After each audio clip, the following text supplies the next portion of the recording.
Text 29.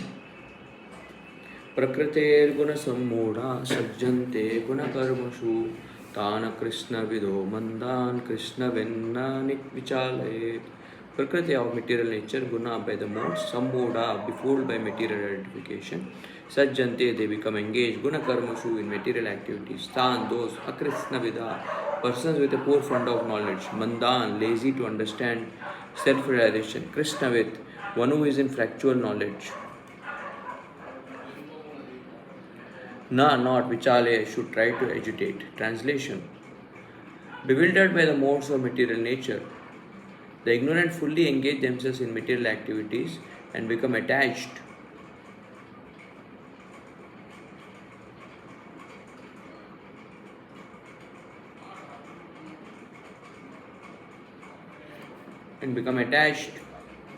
but the wise should not unsettle.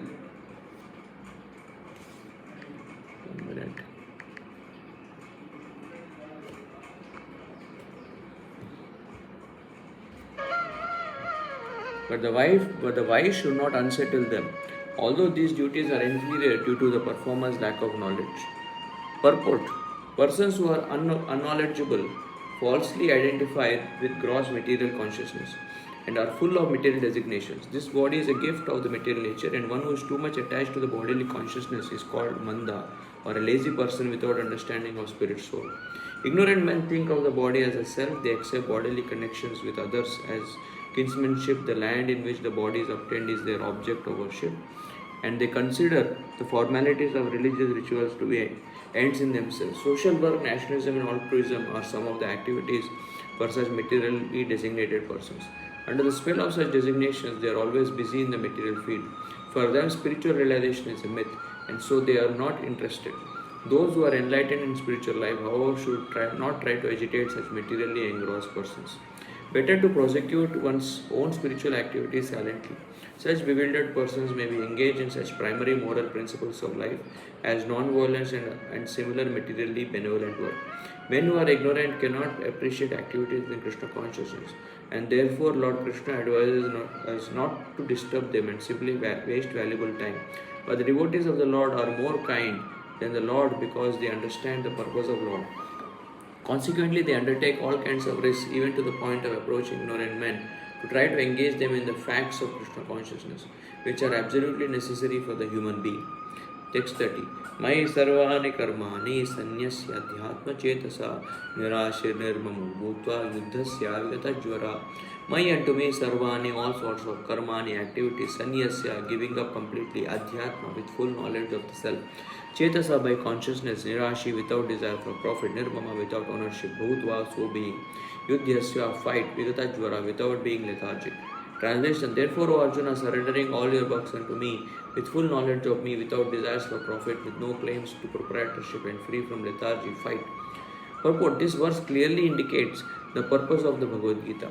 The Lord instructs that one has to become fully Krishna conscious, to discharge duties as if in military discipline. Such injunction may make things a little difficult.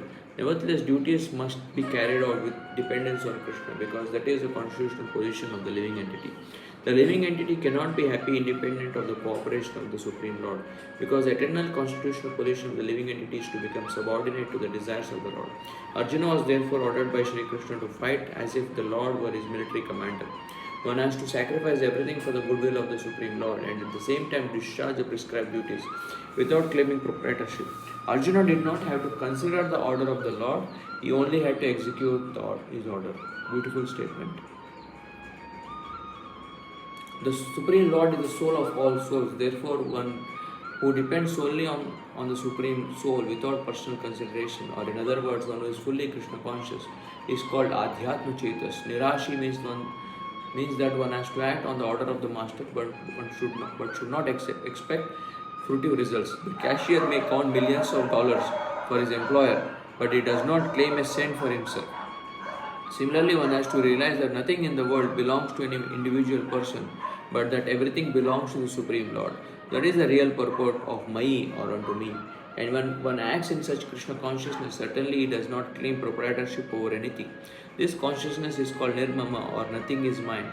And if there is any reluctance to such a stern order which is without consideration of so-called kinsmen in the body relationship. That reluctance should be thrown off. In this way, one may become Vigata Jvara or without feverish mentality or lethargy. Everyone, according to his quality and position, has a particular type of work to discharge, and all such duties may be discharged in Krishna consciousness as described above. That will lead one to the path of liberation. Text 31. Ye me matam idam nityam anutishtanti manava shraddhavanto anasuyanto muchyante tepi karma bhi. Ye those who me, my matam injunctions, idam, these, nityam, as an eternal function, anutishtanti, execute regularly. Manava, human being, shraddhavanta, with faith and devotion, anasuyanta, without envy, muchyante, become free, they, all of them, api, even karma be, from the bondage of the law of fruitive actions. Translation. Those persons who execute their duties according to my injunctions and who follow this teaching faithfully without envy become free from the bondage of fruitive actions. Purport. The injunction of the Supreme Personality of Godhead Krishna is the essence of all Vedic wisdom and therefore is eternally true without expectation. As the Vedas are eternal, so this truth of Krishna consciousness is also eternal. One should have firm faith in his injunction without envying the Lord. There are many philosophers who write comments on the Bhagavad Gita but have no faith in Krishna. They will never be liberated from the bondage of fruitive action, but an ordinary man with firm faith in the eternal injunctions of the Lord, even though unable to execute such orders, becomes liberated from the bondage of the law of karma. In the beginning of Krishna consciousness, one may not fully discharge the injunctions of the Lord, but because one is not resentful of this principle and works sincerely without consideration of defeat and hopelessness, he will surely be promoted to the stage of pure Krishna consciousness. Text 32. Ye tve etad abhyasuyanto nanu tishtanti me matam sarvajnana vimudam stan vidhi nashtana chetasa. Ye those who too, however, etad this abhyasuyanta out of envy do not anutishtanti regularly perform me, my, matam, injunction, sarvajnana, in all sorts of knowledge, vimudan, perfectly befooled, tan, they are, vidhi, how it, know it well, nashtan, all ruined, achetasa, without Krishna consciousness. Translation. But those who out of envy disregard these teachings and do not follow them regularly are to be considered bereft of all knowledge, befooled and ruined in their endeavors for perfection. The flaw of not being Krishna conscious is clearly stated in, as there is punishment for disobedience to the order of the Supreme Executive Head, so there is certainly punishment for disobedience to the order of the Supreme Personality of Godhead. A disobedient person is, however great he is, however great he may be, he is ignorant of his own self and of the Supreme Brahman, Paramatma, and Personality of Godhead due to a vacant heart. Therefore, there is no hope of perfection of life for him. Text 33. Sadrisham cheshtati swasya prakriti jnanavanapi prakritim yanti bhutane nigraha kim karishyati. Sadrisham accordingly cheshtati tries sarvasya swasya by his own prakriti modes of nature.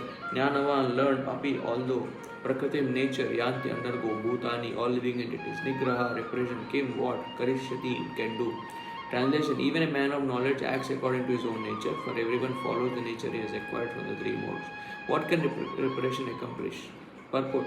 Unless one is situated on the transcendental platform of Krishna consciousness, he cannot get free from the influence of the modes of material nature, as it is confirmed by the Lord in the 7th chapter 7.14. Therefore, even for the most highly educated person on the mundane plane, it is impossible to get out of the entanglement of Maya simply by theoretical knowledge or by separating the soul from the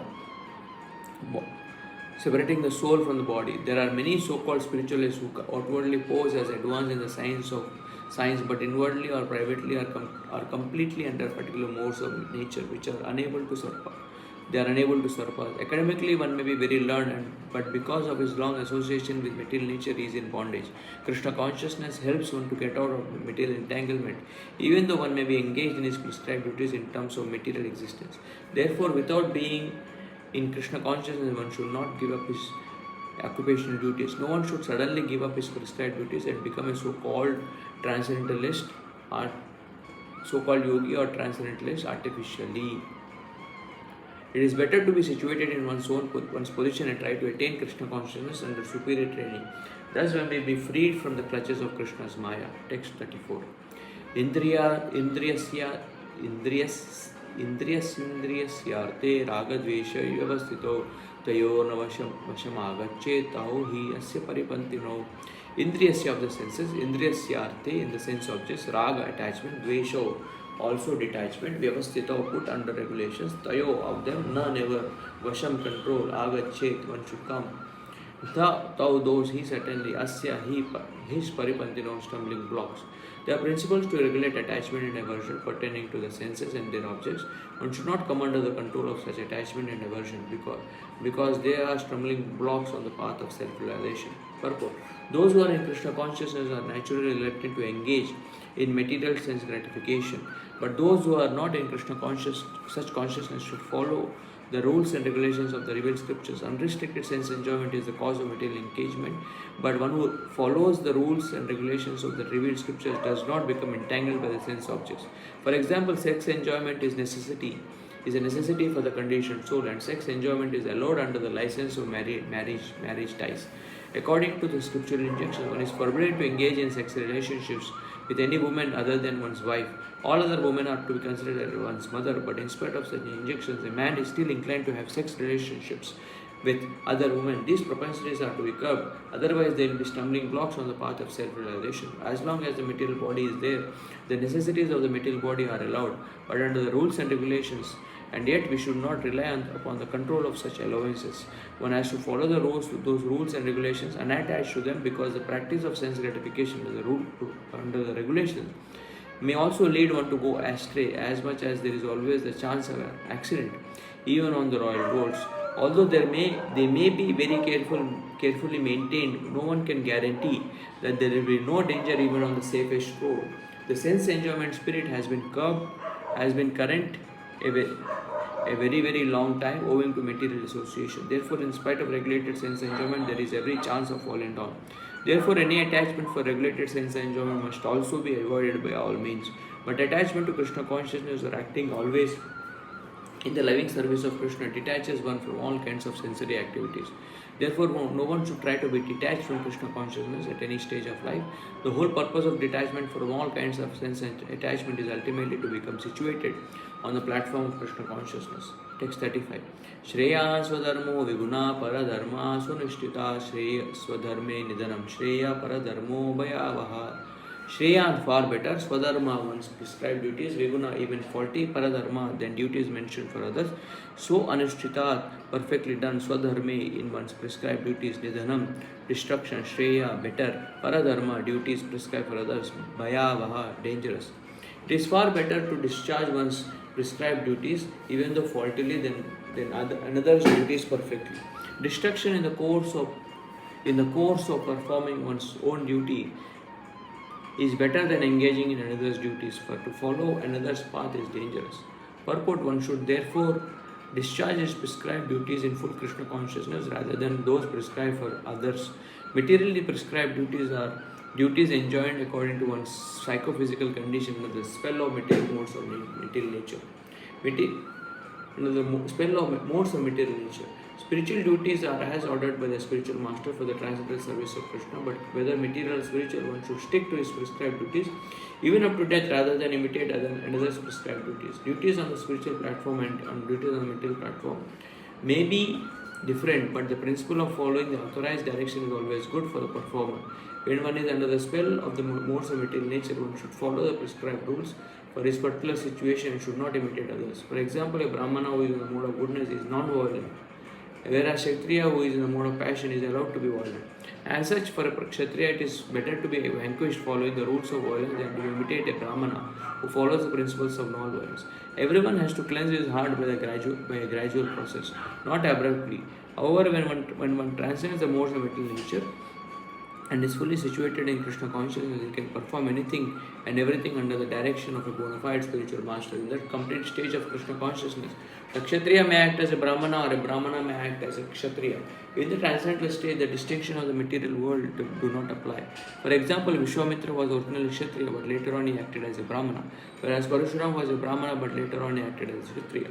Being transcendentally situated, they could do so, but as long as one is on the material platform, he must perform his duties according to the modes of material nature. At the same time, we must have a full sense of Krishna consciousness. Text 36. Arjuna Uvacha Atakeno Prayuktoyam Papam Charati Purusha Anichyanapi Varshneya Bhala Divaniyojita. Arjuna Uvacha, Arjuna said, Atha then, Kena by what Prayukta impelled I am one Papam since Charati does. Purusha, a man, Anichan without desiring, Api although Varshneya descent of Vrishni, Bhalat by force, Iva as if Niyojita engaged. Translation. Arjuna said, O descendant of Vrishni, by what is one impelled to sinful activities, even unwillingly, as if engaged by force? Purport. A living entity as part and parcel of Supreme is originally spiritual, pure and free from all material contaminations. Therefore, by nature, he is not subject to the sins of material world. But when one is in contact with the material nature, he acts in many sinful ways, without hesitation, sometimes even against his will.